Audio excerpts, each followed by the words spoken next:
Hello and welcome. Today we will farm damage from battleships as a Midway. So we have this nice and cute Bismarck up here, and we will send in first 2 dive bomber squadrons to try to set some fires, deal some damage, and hopefully make the Bismarck trigger a damage control party, so that we can then follow up with our torpedo bomber plus the other dive bomber squadron, which would cause a flooding, and that should be able to take out the Bismarck. So it was a nice drop, 3 fires and a nice 11,000 damage. So I want to keep 1 squadron around here to be able to pull the float plane, so that I don't have to deal with that one. But it seems this Bismarck is not actually using her damage control party yet. However, there has been enough damage already done that I don't think it's actually necessary. So, since she has not used her damage control party, the 3 fires have been running wild. I'm at 35,000 damage already, and now it's a torpedo bomber follow-up, and then the dive bombers, which should actually be enough to finish her. Yeah, she's down to 2000 HP, she used Damacon now, but I think it's good night now. And that's first blood.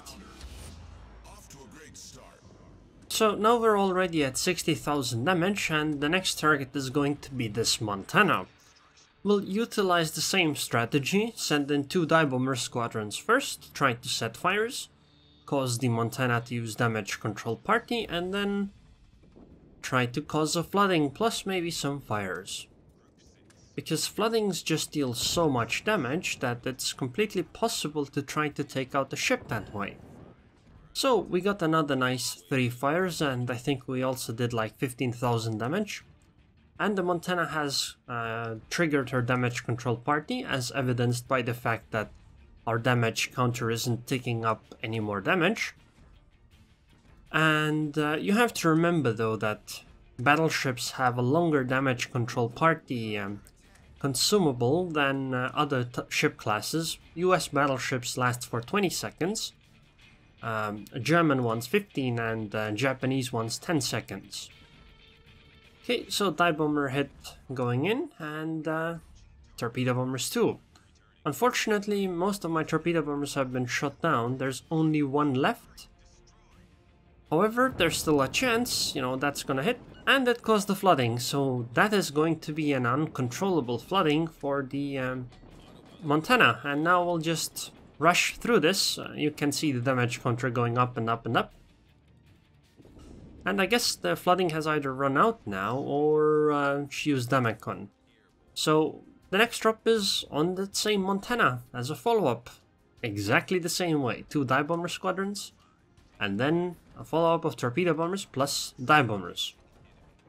See, the reason why I want to do dive bomber drops first is that this can destroy a lot of anti-air, which means that she will have a harder time trying to protect against the follow-up attacks. So I want to keep 1 dive bomber squadron here to keep the float planes busy, so that I can drop in a more easy manner. At least I tried to pull the float planes away slightly, but I don't really expect that to be very helpful, since there is we are still dealing with a Montana that has a Neptune next to it. And while the Montana's anti-air might be fairly damaged, the Neptune should be almost completely alright. However, I have a feeling that this is going to be a decent follow-up. So dive bombers first, and then torpedo bombers as a follow-up, and I think this is a good night for our Montana here as well. Or, since she doesn't have Damacon, well, there it is. And we got a nice liquidator even from this. So this is the end result. 128,000 damage on that Montana, and 60,000 on the Bismarck, but 128,000 damage on this Montana.